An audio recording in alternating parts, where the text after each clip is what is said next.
آمنت بالله.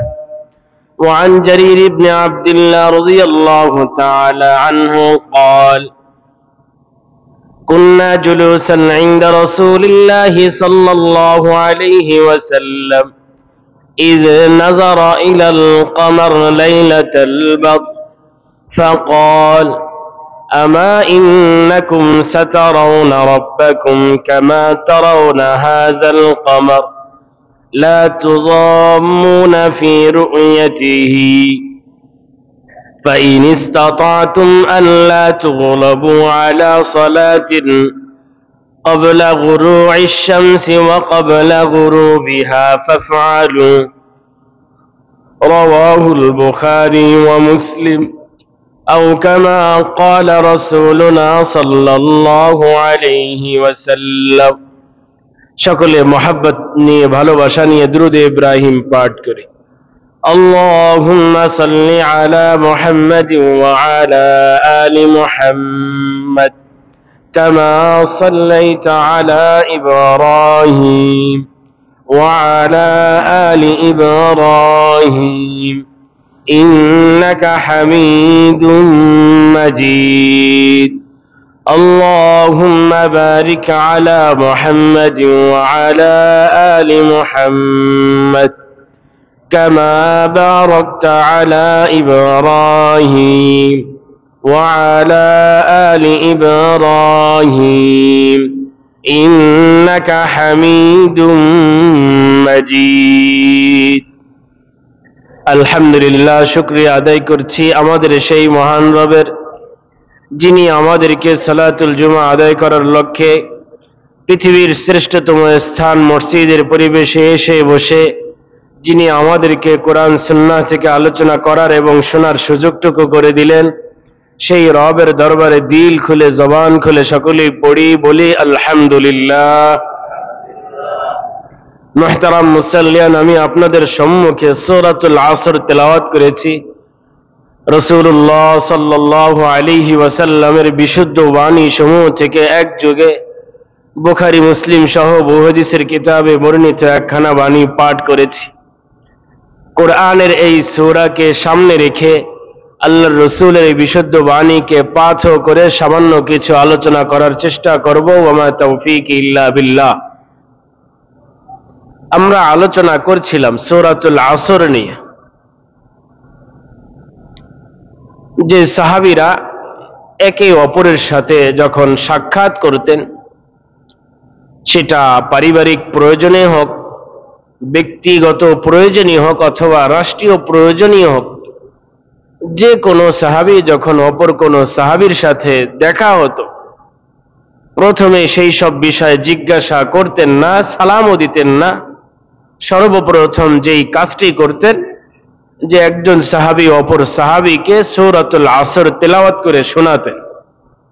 এরপরে উভয়ের মাঝে সালাম আদান প্রদান করতেন। সূরাতুল আসর এত গুরুত্বপূর্ণ সূরা। ইমাম শাফি রাহমাতুল্লাহি আলাইহি বলেন, যদি আল্লাহ তাআলা কালামুল্লাহর 114 সূরা, এই 114টি সূরার মধ্য থেকে যদি 113টি সূরা যদি নাও আনতেন, শুধু সূরাতুল আসর যদি নাজিল করতেন, তো এই সূরাতুল আসর মানুষের হেদায়েতের জন্য, সফলতার জন্য এই ছোট কনিষ্ঠ সূরাটাই যথেষ্ট ছিল। সুবহানাল্লাহ। সূরাতুল আসর এত দামি সূরা। আমরা আলোচনায় করেছিলাম যে আল্লাহ তাআলা শুরুতেই বলেছেন ওয়াল আসর, শপথ আসরের। আসরের মৌলিক দুইটা ব্যাখ্যা। একটি ব্যাখ্যা হচ্ছে যে এখানে আসর দ্বারা উদ্দেশ্য সালাতুল আসর, ওয়াক্তুল আসর, আসরের টাইম, আসরের নামাজের সময়, আসরের নামাজ উদ্দেশ্য।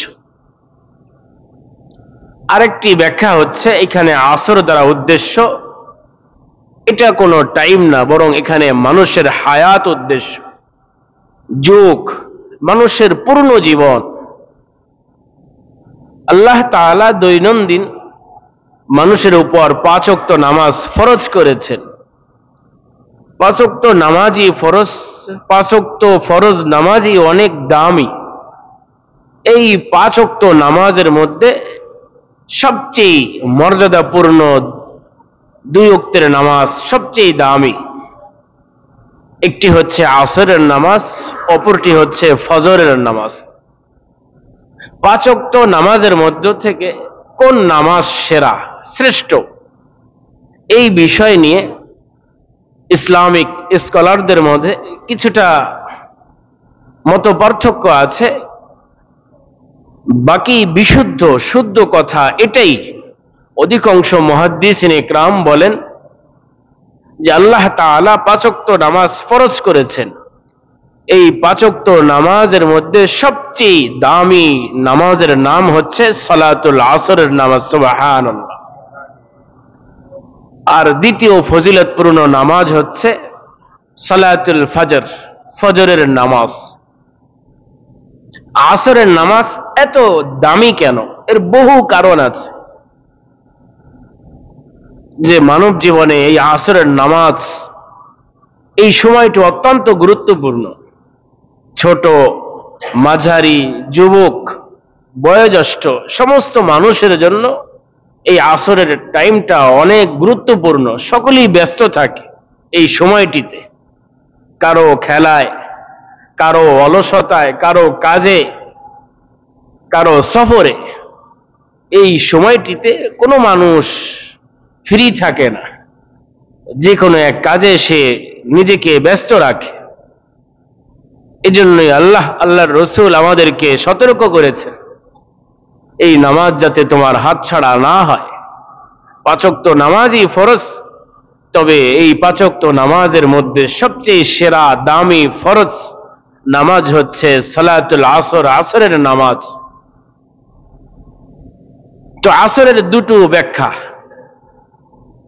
একটি ব্যাখ্যা হচ্ছে এখানে আসর দ্বারা উদ্দেশ্য আসরের নামাজ, আর দ্বিতীয় ব্যাখ্যা হচ্ছে এখানে আসর দ্বারা উদ্দেশ্য হলো যুগ, মানুষের সময়। এটা উদ্দেশ্য নিলে সবচেয়ে ভালো হবে, মুফাসসিরিন ইকরাম বলেছেন। কেন? পৃথিবীর কোন মানুষ আজও পর্যন্ত যারা সাকসেস, সফল হয়েছে, অলসতা করে আজও পর্যন্ত কোনো ব্যক্তি সফল হতে পারে নাই। আল্লাহ তাআলা সূরাতুল আসরের মাধ্যমে আমাকে আপনাকে উপদেশ দিয়েছেন, যদি তুমি বান্দা হিসাবে দুনিয়া আখেরাতে আমি রবের পক্ষ থেকে যদি তুমি এই নাম পুরস্কার পেতে চাও, নিতে চাও, সফল হতে চাও, তো অবশ্যই আসরকে মূল্যায়ন করতে হবে। আসরের নামাজের প্রতি গুরুত্ব দিতে হবে। যদি আসরের প্রতি তোমার অবহেলা থাকে, অলসতা থাকে, তো কখনই তুমি কাঙ্ক্ষিত সফলতা অর্জন করতে পারবে না। এজন্য আল্লাহ তাআলা ছোট সূরার মাধ্যমে তিনি তার বান্দা বান্দীদেরকে এই নসিহত করতে চেয়েছেন। আল্লাহর রাসূল সাল্লাল্লাহু আলাইহি ওয়াসাল্লাম বহু হাদিসের মাধ্যমে তিনি আমাদেরকে বুঝিয়েছেন যে আসরের নামাজ কত দামি নামাজ। আসরের শ্রেষ্ঠত্ব বর্ণনা করতে গিয়ে আল্লাহর রাসূল অনেক কথা বলেছেন। আমি বিশেষভাবে ফজিলতের দিক থেকে 4টি হাদিস বলবো যে আসরের নামাজ এত দামি নামাজ, যদি কোনো মানুষ সে আসরের নামাজের যথাযথ পাবন্দি করে, তো এই নামাজ তাকে জাহান্নাম থেকে সেফটি দেওয়ার জন্য, সুরক্ষা করার জন্য এই আসরের নামাজই যথেষ্ট হয়ে যাবে। সুবহানাল্লাহ। এই নামাজ এত দামি নামাজ, এজন্য আসরের নামাজের গুরুত্ব দেওয়া চাই। عن عمارة بن رويبة رضي الله عنه قال قال رسول الله صلى الله عليه وسلم لن يلج النار أحد صلى قبل طلوع الشمس وقبل غروبها، يعني صلاة الفجر وصلاة العصر،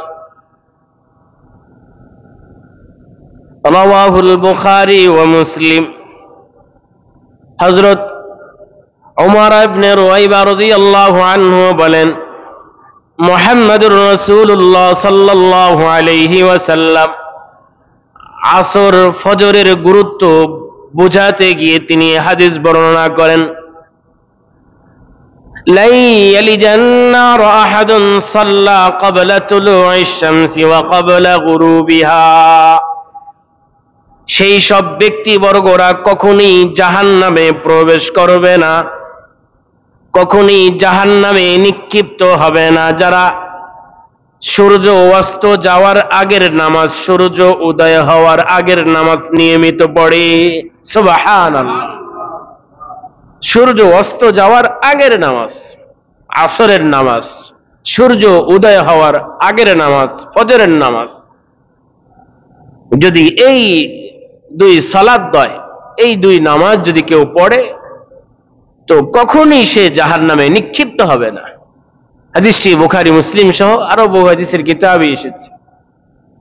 শুধু কি তাই, যদি কেউ আসরের নামাজ পড়ে, ফজরের নামাজ নিয়মতান্ত্রিক ভাবে পড়ে, আল্লাহর রাসূল সাল্লাল্লাহু আলাইহি ওয়াসাল্লাম আমাদেরকে আশ্বস্ত করেছেন যে এই দুই নামাজ তোমাকে নিশ্চিতভাবে আল্লাহ তাআলার জান্নাতের তোমাকে মালিক বানিয়ে দিবে। সুবহানাল্লাহ।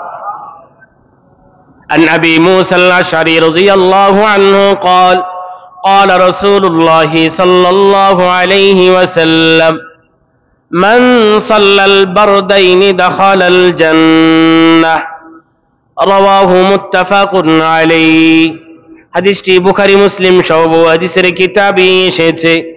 হযরত আবু মুসা আশআরী রাদিয়াল্লাহু আনহু বলেন, বিশ্ব নবী মুহাম্মদুর রাসূলুল্লাহ সাল্লাল্লাহু আলাইহি ওয়াসাল্লাম ইরশাদ করেন, যদি কোনো বান্দা বান্দি দুইটা ঠান্ডার নামাজ নিয়মতান্ত্রিক ভাবে আদায় করে, দুই ঠান্ডার সময় আল্লাহ তাআলা দুই নামাজের বিধান দিয়েছেন, আসরের নামাজের বিধান দিয়েছেন, ফজরের নামাজের বিধান দিয়েছেন। শীত হোক গরম হোক, তুলনামূলক এই দুই টাইম সারা বছর ঠান্ডা থাকে, ফজরের সময়, আসরের সময়। আল্লাহর হাবিব সাল্লাল্লাহু আলাইহি ওয়াসাল্লাম বলেন, যদি কোনো বান্দা বান্দি আসরের নামাজ, ঠান্ডার নামাজ, ফজরের নামাজ, ঠান্ডার সময়ের নামাজ যদি যথা নিয়মে আদায় করে, বিনিময় আল্লাহ তাআলা অবশ্যই তাকে জান্নাতের মালিক বানিয়ে দিবেন। সুবহানাল্লাহ। জাহান্নাম থেকে বাঁচার উপায়, জাহান্নাম থেকে বাঁচার উপায়, জান্নাতে যাওয়ার উপায়, ফজর এবং বিশেষভাবে আসরের নামাজের প্রতি যত্নবান হওয়া। শুধু এখানেই শেষ না। 3 নাম্বার, যদি কোনো মানুষ যদি সুস্থ হয়, তার যদি ব্রেন ভালো থাকে, অবশ্যই তার দিলের একটা চাহিদা আছে, তামান্না আছে, যে রব এত মায়া করে আমাকে বানালেন, ওই রবকে কি আমি কখনোই দেখতে পাবো? পৃথিবীর জীবনে যত শ্রমিক আছে, সমস্ত শ্রমিকের একটা চাহিদা থাকে যে আমি আমার মালিককে দেখব, আমার মালিককে। তো পৃথিবীর যত মানুষ আছে, সমস্ত মানুষের, সমস্ত মাখলুকেরও একজন মালিক আছেন। সমস্ত মানুষেরও যারা বুদ্ধিমান, তাদের দিলের চাহাত, তামান্না যে আমি আমার খালেক, আমি আমার রবকে দেখব। তো রবকে দেখা সম্ভব কিনা? হ্যাঁ, রবকে দেখা সম্ভব।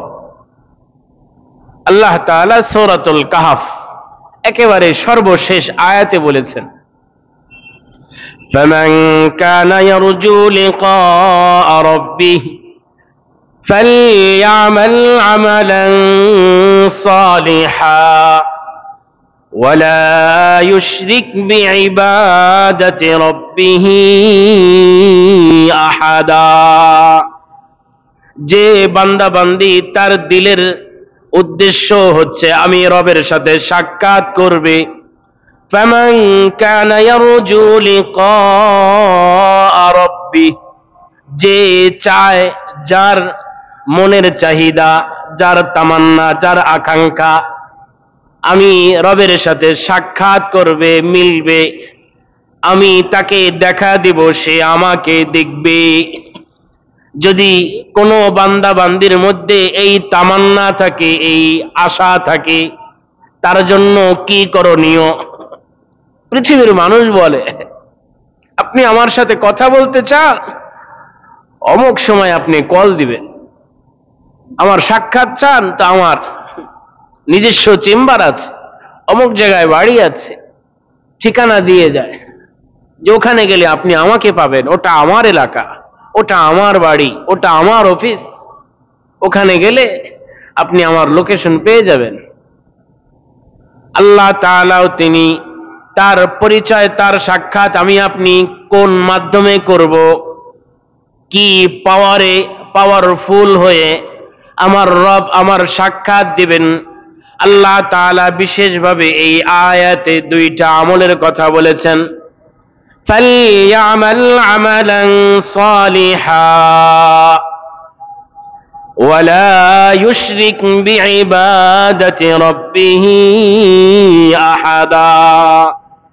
যদি কোনো মানুষ, যদি কোনো বান্দা বান্দি আমি রবের সাক্ষাৎ চায়, আমি রবের দিদার চাই, সে আমাকে দেখবে, আমি তাকে দেখা দিব, সে যেন দুই আমল করে, দুই আমল করে। এক নম্বর আমল ফালইয়ামাল আমালান সালিহা, সে যেন সালেহ আমল করে, নেক আমল করে, ভালো আমল করে, ভালো কাজ করে, ভালো কথা বলে, মারুফ কাজ করে, সে যেন ভালো কাজ করে।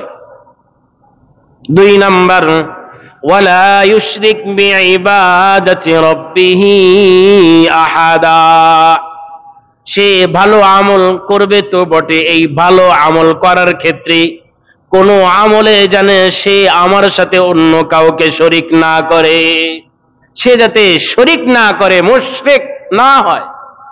যদি দুই এই আমল থাকে, সে নেক কাজ করছে এবং নেক কাজ করার ক্ষেত্রে আমি রবের সাথে কোনো ব্যক্তিকে, কোনো মানুষকে সে শরীক করে নাই। নামাজ পড়ছে আমার জন্য, রোজা রেখেছে আমার জন্য, আন্দোলন করেছে আমার জন্য, রক্ত দিয়েছে আমার জন্য, তার যা কিছু ক্ষোভ, আক্রোশ, ঘৃণা, ভালোবাসা, ক্রোধ, চোখ রাঙানো, হুঙ্কার, বিনয়ী, সবকিছু আমার জন্য। এবং এই কিছুতে কোনো মানুষকে সে দেখানোর জন্য, খুশি করার জন্য যে সে বাহ বাহ বলবে, আমার ওই মামলা সাফ হয়ে যাবে, আমার প্রমোশন হবে না, এমন উদ্দেশ্য যদি তার না থাকে, আল্লাহ তাআলা সূরাতুল কাহফের একেবারে সর্বশেষ আয়াত, সম্ভাব্য 110 নম্বর আয়াত, আল্লাহ তাআলা বলেন অবশ্যই তাকে আমার সাক্ষাতের জন্য প্রয়োজন নাই, আমি রব নিজ উদ্যোগে তাকেই আমি নিজে সাক্ষাৎ দান করব। সুবহানাল্লাহ। আল্লাহ তাআলা সাক্ষাৎ দিবেন, আল্লাহর দিদার পাওয়ার জন্য। এটা আমল, কথায় কথায় এসে যায়। শিরক এটা জঘন্যতম আমল, জঘন্যতম কাজ, গর্হিত কাজ। পৃথিবীতে যত নিকৃষ্ট জঘন্যতম কাজ আছে, এর শীর্ষ তালিকায় একটি কাজ হচ্ছে শিরক, রবের সাথে কোনো আমলে অংশীদারিত্ব করা, অন্যর জন্য সেটা করা। আল্লাহ তাআলা এটাকে খুব ঘৃণা করেন, খুব অপছন্দ করেন। এই জন্য লাইলাতুন নিসফি মিন শাবান আসছে, সন্ধ্যা হলেই শুরু হয়ে যাবে। গত জুমাতেও বলেছিলাম শাবান মাস এত দামি কেন, লাইলাতুন নিসফি মিন শাবান এটা এত দামি কেন? আল্লাহ তাআলা এই শাবান মাসের 15তম রজনীতে পৃথিবীর সমস্ত মানুষকে আল্লাহ তাআলা ব্যাপকভাবে ক্ষমা করে, আল্লাহ তাআলা তাদেরকে জাহান্নাম থেকে স্থায়ীভাবে ক্ষমা করে দেন। সুবহানাল্লাহ। কিন্তু কিছু কিছু মানুষকে আল্লাহ তাআলা ক্ষমা দেন না। এদের এক নাম্বার উল্লেখযোগ্য দাগী আসামি হচ্ছে যারা মুশরিক, যারা আল্লাহর সাথে শরীক করে। যে তারা কি ক্ষমা পাবে না? অবশ্যই তারাও ক্ষমা পাবে যদি শিরিক থেকে তওবা করতে পারে। এজন্য আগ থেকে আল্লাহর কাছে ক্ষমা চাওয়া, ইয়া রব, আমার অজান্তে আমি শিরিক হয়তো করে ফেলেছি, হয়ে যেতে পারে শিরিক, আমি করি বা না করি, আপনার কাছ থেকে এই জঘন্যতম গুনাহ থেকে আমি আপনার কাছে পানাহ চাই। যারা হিংসুক তাদেরকে ওই রাত্রে আল্লাহ তাআলা ক্ষমা করবেন না। এই জন্য আপনার ভাইয়ের সাথে আপনার হিংসা, আপনার ভাইয়ের কাছ থেকে আগে মাপ চান, আপনার প্রতিবেশীর কাছ থেকে আগে মাপ চান, এরপর রবের কাছে আসেন। আগে মানুষ লেনদেন আগে ক্লিয়ার করেন। এই জন্য হিংসা থেকে বাঁচা, শিরিক থেকে বাঁচা, জেনা থেকে বাঁচা, পিতামাতার অবাধ্যতা, এই ধ্বংসাত্মক অপরাধ থেকে নিজেকে বাঁচা। পিতামাতার অবাধ্য হয়ে যেতে পারি, পিতামাতার কাছ থেকে মাপ চেয়ে নেওয়া, যে মা বাবা আজকে তো অনেক বড় অফার আসছে, কিন্তু এই অফারের মধ্যেও দুঃখের কিছু কথা আছে, যারা পিতামাতার অবাধ্য তাদেরকে আল্লাহ তাআলা ক্ষমা দিবেন না। এই জন্য আমি সন্তান হিসেবে আমার ভুল হতে পারে, আমি রবের কাছে অবশ্যই মাপ চাবো। এর আগে আপনার কাছ থেকে, আপনাদের কাছ থেকে আমি ক্ষমা চাচ্ছি। যদি কোনো কথায় কাজে আপনারা কষ্ট পেয়ে থাকেন, আপনারা আমাকে মাফ করে দেন। তো অবশ্যই যে কোনো পিতা মাতার কাছে সন্তান এভাবে বললে অবশ্যই মাফ করে দেবে। এজন্য মাপ চাওয়া, আগে মানুষ থেকে মাপ চাবো। শিরিক করলে আল্লাহর কাছ থেকে তওবা করব, কালিমা পড়ব, ওযু করে কালিমা পড়ে তওবা করে এরপর আল্লাহর কাছে মাপ চাবো। হিংসা থাকলে যার বিষয় হিংসা তার কাছ থেকে মাপ চাবো। আল্লাহ তাআলা তাহলে আমাকে আপনাকেও মাফ করে দেবেন, সুবহানাল্লাহ। তো হিংসা, শিরিক বলছিলাম যে আসরের নামাজের গুরুত্ব কত বেশি। তো অনেক দূরে আসছিলাম যে আল্লাহ তাআলার দিদার, আল্লাহর রাসূল বলেছেন তুমি আল্লাহর সাথে সাক্ষাৎ করতে চাও, কোরআন থেকে 2 আমল বললাম, হাদিস থেকে একটা আমল, আরো 2টো আমল। আল্লাহর রাসূল বলেছেন তুমি যদি তোমার রবকে স্পষ্টভাবে, যেইভাবে তুমি চাঁদকে দেখো, পূর্ণিমার চাঁদ, 14 তারিখের চাঁদ, যার চোখে যদি ছানি না পড়ে থাকে, চোখে যদি সমস্যা না থাকে, সে সুন্দরভাবে পূর্ণিমার চাঁদ স্পষ্টভাবে স্ব অবস্থান থেকে দেখতে পারে, কোনো ভিড় নেই। আল্লাহর রাসূল এত সুন্দর উপমা দিয়েছেন, তুমি যেইভাবে পূর্ণিমার চাঁদকে দেখো, দেখে নিজের মনকে শীতল করো, অনুরূপভাবে যদি তুমি ফজরের নামাজ, আসরের নামাজ যথাসময়ে সুন্দরভাবে তুমি যদি নিয়মতান্ত্রিক ভাবে পড়ো, যদি শয়তান তোমার উপর এই 2 সময় বিজয়ী না হতে পারে, তো অবশ্যই এই 2 আমলের কারণে তোমার রব স্পষ্টভাবে তোমার সাথে সাক্ষাৎ দিবেন, সুবহানাল্লাহ। তুমি যদি এইভাবে দেখতে চাও তো এই 2 আমল করো। عن جابر بن عبد الله رضي الله عنه قال كنا جلوسا عند رسول الله صلى الله عليه وسلم إذ نظر ليلة القمر فقال أما إنكم سترون ربكم كما ترون هذا القمر لا تضامون في رؤيته فإن استطعتم أن لا تغلبوا على صلاة قبل طلوع الشمس وقبل غروبها فافعلوا رواه البخاري ومسلم। হাদিসটি বুখারী মুসলিম সহ বহু হাদিসের কিতাবে উদ্ধৃত হয়েছে। হযরত জাবির ইবনে আব্দুল্লাহ আল বাজালি রাদিয়াল্লাহু আনহু বলেন, আমরা বহু সাহাবী আল্লাহর রাসূল সাল্লাল্লাহু আলাইহি ওয়াসাল্লামের আশপাশে বসা ছিলাম। আল্লাহর রাসূল সাল্লাল্লাহু আলাইহি ওয়াসাল্লাম আকাশের চাঁদের দিকে তাকালেন, সমস্ত সাহাবীরা উপস্থিত শ্রোতারাও চাঁদের দিকে তাকালো।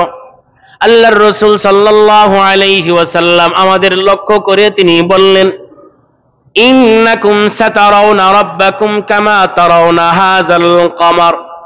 হে আমার উম্মতেরা, তোমরা শুনে রাখো, যেইভাবে তোমরা আজকে চাঁদ তোমরা দেখতে পাচ্ছ, যেইভাবে তোমরা স্পষ্টভাবে চাঁদকে দেখতে পারছো 14 তারিখের রাত,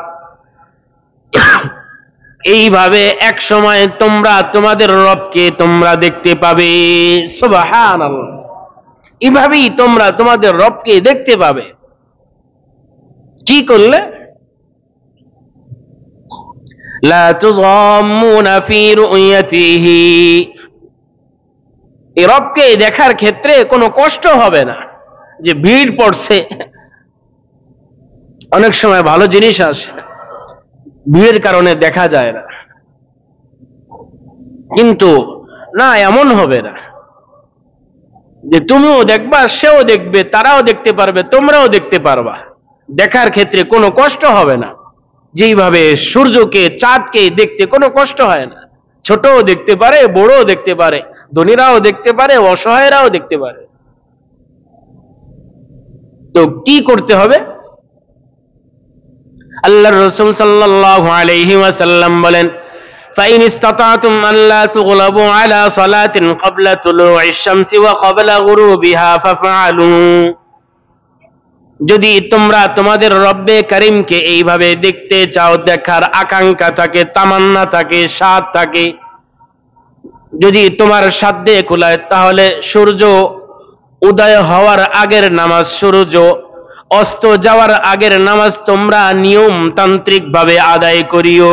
সুবহানাল্লাহ। ফজরের নামাজ, আসরের নামাজ তোমরা সঠিকভাবে আদায় করো, যাতে এই দুই নামাজের ক্ষেত্রে শয়তান তোমাদের উপর বিজয়ী না হয়, যাতে কাজা না হয়ে যায়। যদি ফজরের নামাজ, আসরের নামাজ তোমার নিয়মতান্ত্রিক ভাবে আদায় হয়, তো অবশ্যই তুমি তোমার রবকে স্পষ্টভাবে সম্মানের সাথে দেখতে পাবা। সুবহানাল্লাহ। রবকে দেখা সাংঘাতিক যোগ্যতা, অনেক বড় এটা মর্যাদা। আল্লাহ তাআলা জান্নাতে আদ, যারা জান্নাতি হবে, আল্লাহ আমাকে আপনাকে গোটা উম্মতে মুসলিমাকে জান্নাতের মালিক বানিয়ে আল্লাহ তাআলা কবরে যাওয়ার তৌফিক দান করেন, আমিন। জান্নাতে আদ,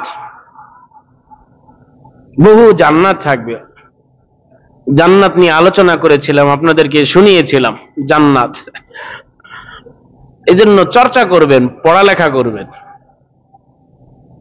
লোক সমাজে প্রসিদ্ধ যে জান্নাত 8টা, জাহান্নাম 7টা, প্রসিদ্ধ। বাদ বাকি কথাটা ভুল, কথাটা শুদ্ধ না। অসংখ্য অগণিত আল্লাহ তাআলা জান্নাত বানিয়েছেন। তো এই অসংখ্য অগণিত জান্নাতের মধ্য থেকে শ্রেষ্ঠ জান্নাত হচ্ছে 8টি। কয়টি? শ্রেষ্ঠ জান্নাত শুধু 8টি জান্নাত না, জান্নাত কত? অসংখ্য অগণিত। এর কোন সংখ্যা পরিসংখ্যা আল্লাহও বলেন নাই, আল্লাহর রাসূলও বলে যান নাই। এজন্য এভাবে প্রচার না করা। অসংখ্য অগণিত জান্নাত আল্লাহ তাআলা বানিয়েছেন আল্লাহর বান্দা বান্দীদের জন্য। তবে এর মধ্যে শ্রেষ্ঠতম জান্নাত হচ্ছে 8টি। তো মানুষ কথা কিছুটা বিলুপ্ত করে দিছে, আর কিছু কথা প্রচার করছে, তো লোকমুখে শোনা যায় 8টি জান্নাত। তো এই জান্নাতের মধ্যে একটা জান্নাত আছে জান্নাতে আদ। যারা জান্নাতি হবে, আল্লাহ তাআলা সাপ্তাহিক ভাবে প্রতি সপ্তাহে জুমাবার দিনে আল্লাহ তাআলা জান্নাতে আদনে সমস্ত জান্নাতীদেরকে আল্লাহ তাআলা নিজে দেখা দান করবেন। সুবহানাল্লাহ। সপ্তাহে। এজন্য আমল করা বিশেষভাবে, আয়াত থেকে 2 আমলের কথা বললাম, নেক আমল করা, শিরিক না করা। বুখারী মুসলিমের হাদিস থেকে আরো 2 আমলের কথা বললাম, ফজরের নামাজ, আসরের নামাজ। কষ্ট মুনাফিকদের জন্য এই 2 ওয়াক্তের নামাজ অত্যন্ত ভারী। বাকি মুমিনের জন্য সবচেয়ে সহজ নামাজ হচ্ছে এই 2 নামাজ। তো বলছিলাম যে আসরের নামাজ এত দামি কেন? এই জন্য আল্লাহ তাআলা আসরের শপথ করেছেন। আসরের এত ফজিলত, চতুর্থ নম্বর ফজিলত, আসর এত দামি কেন? আল্লাহ রাসূল সাল্লাল্লাহু আলাইহি ওয়াসাল্লাম বলেন যে আসরের নামাজ এটা তোমাদের বিধান দেওয়া হয়েছে এমন না, ইতিপূর্বে বহু নবীদের উম্মতের জন্য এই আসরের নামাজকে পেশ করা হয়েছিল, পেশ করা হয়েছে বটে, কিন্তু তারা এই আসরের প্রতি দুর্বলতা দেখিয়েছে, অলসতা করেছে, আসরের হক আদায় করে নাই। যদি আমার কোন উম্মত যদি এই আসরের যথাযথ যত্নবান হয়ে নামাজ আদায় করে, আল্লাহ তাআলা তাকে দুইটা স্পেশাল পুরস্কার দান করবেন। সুবহানাল্লাহ। আগের যুগের নবীদের সেটাও দিবেন, আর আমি নবীর উম্মত হওয়ার কারণে সেটাও আল্লাহ তাআলা তাকে দান করবেন, আসরের নামাজ বিশেষভাবে। عن أبي بصرة الغفاري رضي الله عنه قال قال رسول الله صلى الله عليه وسلم صلى بنا رسول الله صلى الله عليه وسلم صلاة العصر بالمخمس فقال إن هذه الصلاة عرضت على من كان قبلكم فضيعوا فمن حافظ عليها فله أجره مرتين رواه صحيح مسلم والنسائي في السنن الكبرى। হাদিসটি সহিহ মুসলিম, নাসাই কুবরা সহ আরো বহু হাদিসের কিতাবই এসেছে। এই সাহাবীর নাম আপনারা শুনেন নাই, আপনারা আবু যার গিফারির নাম শুনেছেন। সাহাবীর নাম যে আবু বসরা আল গিফারি। হযরত আবু বসরা আল গিফারি রাদিয়াল্লাহু আনহু বলেন, বিশ্ব নবী মুহাম্মদুর রাসূলুল্লাহ সাল্লাল্লাহু আলাইহি ওয়াসাল্লাম ইরশাদ করেন, আল্লাহর রাসূল আমাদেরকে মুখাম্মাস নামক স্থানে তিনি আমাদেরকে নিয়ে ইমামতি করলেন। আমরা মুসল্লি হয়ে নামাজ পড়লাম। মদিনার আশপাশে একটা এলাকার নাম মুখাম্মাস। তো আসরের নামাজ শেষ হলো, নামাজের শেষে আল্লাহর রাসূল সংক্ষিপ্ত একটা ভাষণ দিলেন। আল্লাহর রাসূল সাল্লাল্লাহু আলাইহি ওয়াসাল্লাম তিনি আমাদেরকে লক্ষ্য করে বললেন, ইন্না হাযিহি সালাত উরিযাত আলা মান কানা ক্বাবলাকুম, নিশ্চয়ই এই আসরের নামাজ আমার পূর্ববর্তী বহু নবীদের উম্মতের সম্মুখে পেশ করা হয়েছিল। ফাযাইয়াউ, তারা এই নামাজের ব্যাপারে অলসতা করেছে। ফামান হাফাযা আলাইহা ফালাহু আজরুহু মাররাতাইন, যদি আমার কোন উম্মতি আসরের নামাজের প্রতি যত্নবান হয়ে যদি সুন্দরভাবে আসরের নামাজ আদায় করে, আল্লাহ তাআলা স্পেশালি তাকে দুইটা পুরস্কার দান করবেন। সুবহানাল্লাহ। আসরের নামাজ তো বলছিলাম, ওয়াল আসর ইন্নাল ইনসানা লাফি খুসর ইল্লাল্লাযীনা আমানু ওয়া আমিলুস সালিহাত ওয়া তাওয়াসাউ বিল হক ওয়া তাওয়াসাউ বিস সাবর। আল্লাহ তাআলা বলেন, শপথ আসরের নামাজের, মানুষের সারা জীবনের সময়ের শপথ আসর। তো আসরের তো ফজিলত শুনলাম, যদি কেউ আসর না পড়ে ছুটে যায়, তাহলে তার জন্য কি ভয়াবহতা সামনে অপেক্ষা করছে। বহু ভয়াবহতা আছে। আমি সংক্ষেপে দুইটা হাদিসের কথা বলে শেষ করছি। আল্লাহর রাসূল সাল্লাল্লাহু আলাইহি ওয়াসাল্লাম বলেন, যদি কোনো মুসলমান আসরের নামাজকে ছেড়ে দেয়, এই ছেড়ে দেওয়ার কারণে তার সমস্ত আমল নিষ্ফল হয়ে যায়। নাউযুবিল্লাহি তাআলা মিন যালিক। সমস্ত আমল নিষ্ফল, এই আমলের কোনো দাম থাকে না। عن بريدة ابن حصيب الأسلمي رضي الله عنه قال قال رسول الله صلى الله عليه وسلم من ترك صلاة العصر فقد حبط عمله رواه البخاري والبيهقي ومسند أحمد ওয়াস সুনানুন নাসাই ফিল কুবরা। হাদিসটি বুখারী, সুনানুন নাসাই কুবরা, মুসনাদ আহমদ, বাইহাকী সহ বহু হাদিসের কিতাবে এসেছে।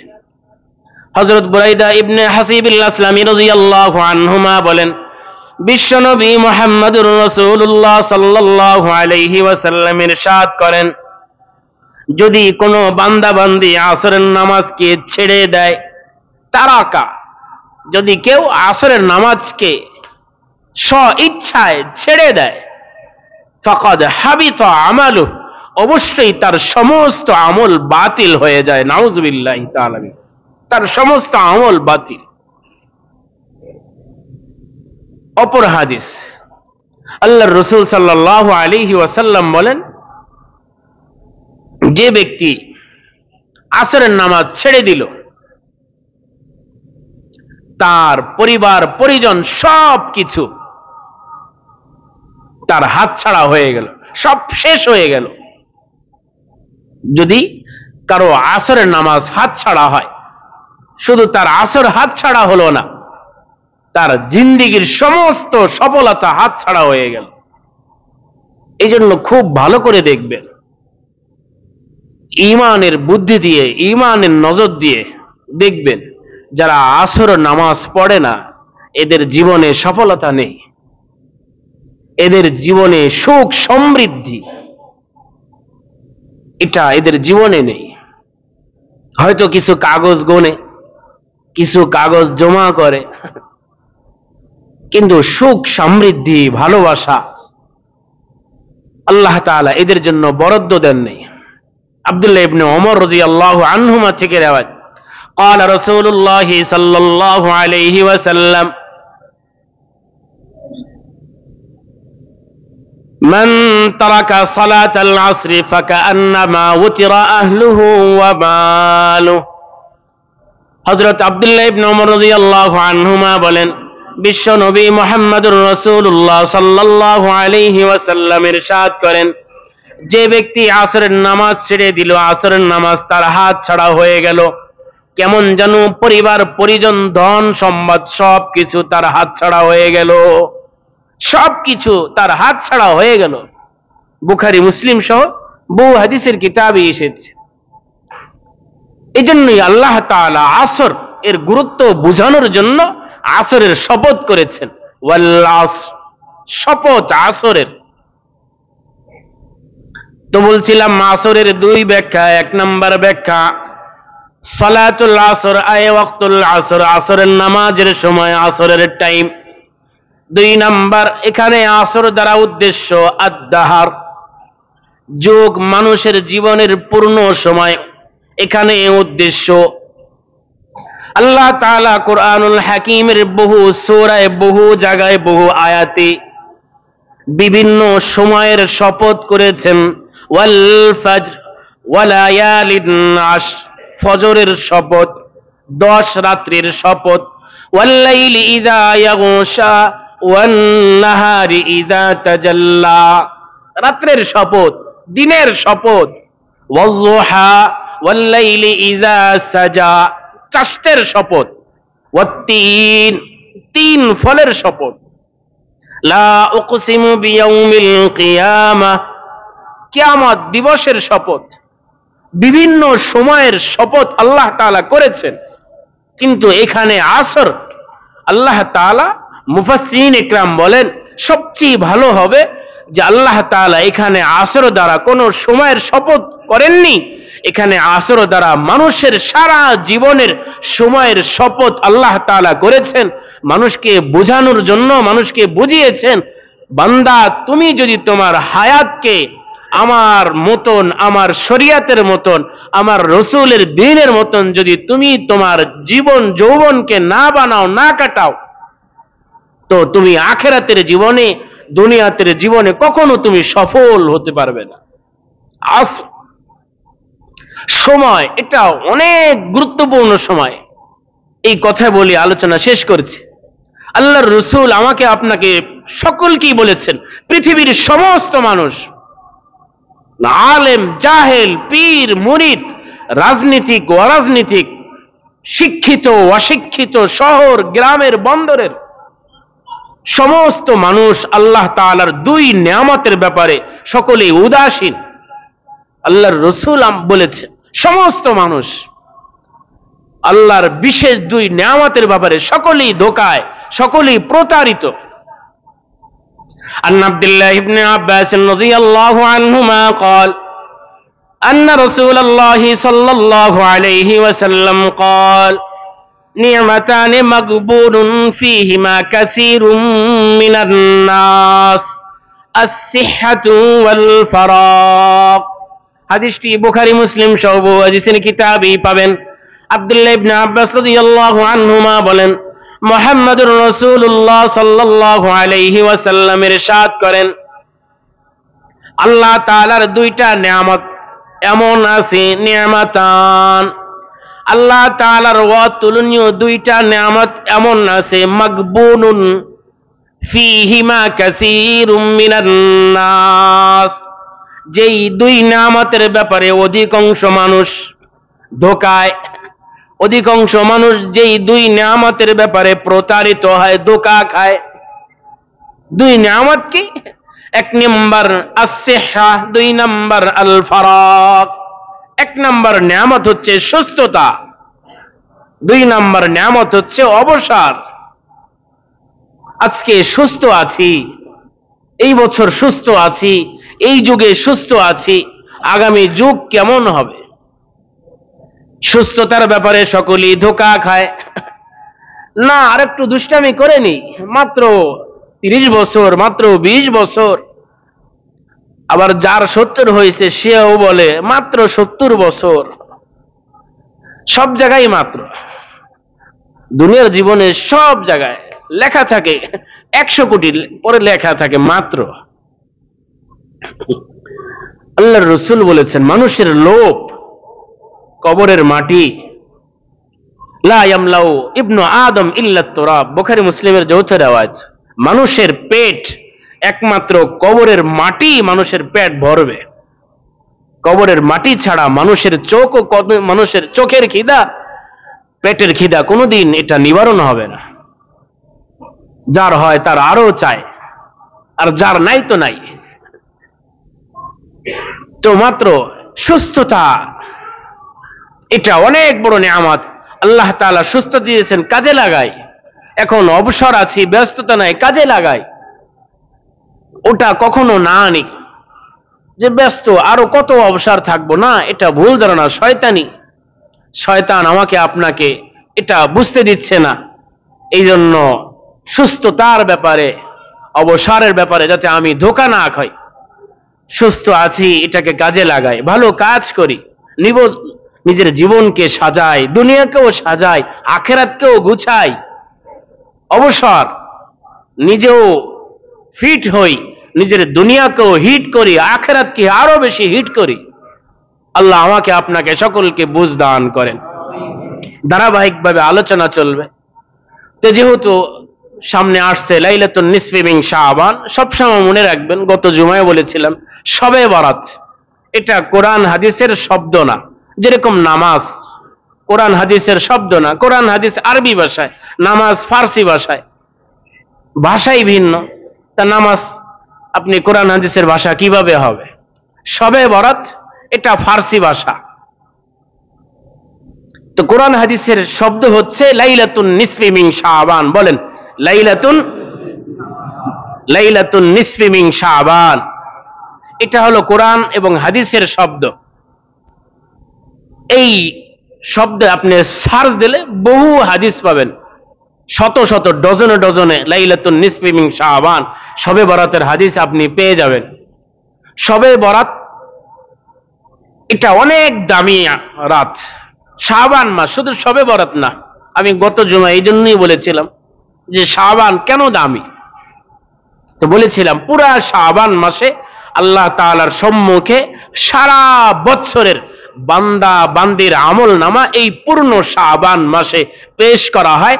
এই জন্য শাবান মাসের দাম এত বেশি, সুবহানাল্লাহ। এই জন্য আল্লাহর রাসূল নফল রোজা রমজানের পরে, রমজান তো ফরজ, সবচেয়ে নফল রোজা শাবান মাসে বেশি রেখেছেন। এই জন্য আমি গত জুমায় আপনাদেরকে বলেছিলাম আইয়ামে 20 চলছে, 13, 14, আজকে 14 তারিখ। আলহামদুলিল্লাহ আমাদের অনেক মুসল্লিরা রেখেছেন।